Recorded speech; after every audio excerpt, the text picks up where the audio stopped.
हमारे लिए अगर कोई आवाज़ उठा सकता है तो MIM, और अगर मुसलमान और दलित एक हो जाए 2025 में हम लोग लमसम सारे सीट पर चुनाव लड़ेंगे। अलायंस करके भी लड़ेंगे, नहीं होगा अलायंस अकेले भी लड़ जाएंगे पूरे सीट पर चुनाव। मगर जो लालू जी किए हैं और लालू जी का परिवार किया है हमारे अख्तरुल ईमान साहब के साथ। मैं आफ्ताब और आप देख रहे हैं टैब तक। हमारे साथ है IMIM के प्रदेश सचिव नजमुल हुदा साहब हैं। हम उनसे बातचीत करने की कोशिश करेंगे। सबसे पहले नजमुल हुदा साहब, आपका स्वागत है। जी बहुत बहुत शुक्रिया आपका। मुस्लिम, मल्लाह और दलित तीनों मिल करके इस बार इनको सबक सिखाने का काम करेगा।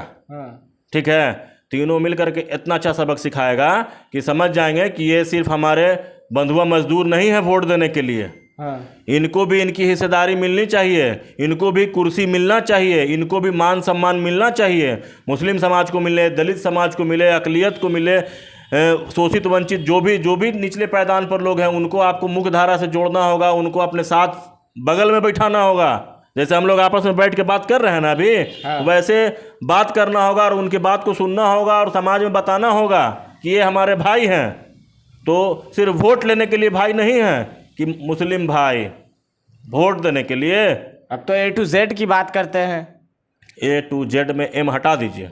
A to Z में M हटा दिए तो मुसलमान को आप कहीं पे हिस्सेदारी नहीं दे रहे हैं। और M से हो गए मुकेश सहनी। समझदार हैं आप, सुनिए मेरी बात को। आप समझदार हैं, सब समझ रहे हैं। मुकेश सहनी जब इनके पार्टी में आए हैं तो मल्लाह जाति का वोट मुकेश सहनी ट्रांसफ़र करा देंगे, खाली एक चेहरा हो गए हैं। और मुकेश सहनी इससे पहले कहाँ थे, भाग गए थे ना, और वहाँ से फिर भाग के यहाँ आए, फिर यहाँ से भाग के वहाँ जाएंगे।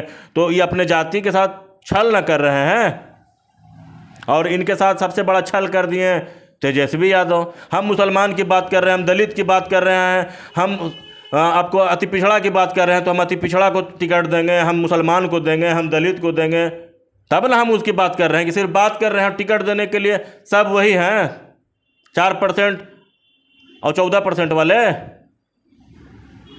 टिकट किसको दीजिएगा, 4% और 14% वाले को। अब बात कीजिएगा 18% और 75% वाले की।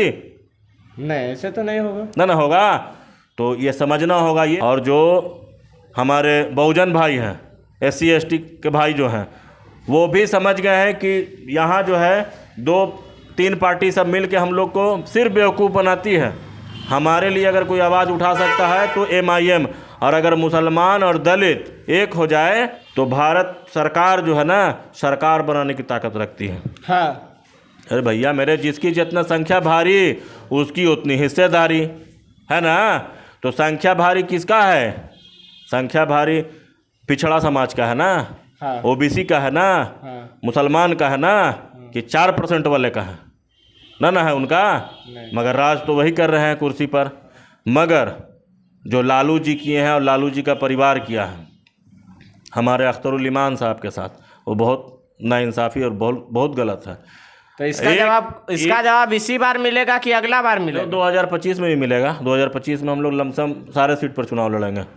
अलायंस करके भी लड़ेंगे, नहीं होगा अलायंस अकेले भी लड़ जाएंगे पूरे सीट पर चुनाव। कब तक हम दूसरे की दरियों और दूसरे का झोला उठाएंगे? अपनी क़यादत को मजबूत करेंगे, अपनी पार्टी अपना वोट, यही नारा रहेगा हम लोग का। जी। तो ये थे नजमुल हुदा साहब, जिन्होंने अपनी बातों को बाखूबी से रखा। आप इनकी बातों से कहाँ तक सहमत हैं? अगर इस वीडियो को YouTube चैनल पर देख रहे हैं तो हमारे चैनल को सब्सक्राइब कर ले। अगर इस वीडियो को Facebook पेज पर देख रहे हैं तो हमारे पेज को फॉलो कर ले। कमेंट बॉक्स में अपनी प्रतिक्रिया जरूर दें। मिलते हैं अगली वीडियो में, तब तक के लिए जय हिंद, जय भारत।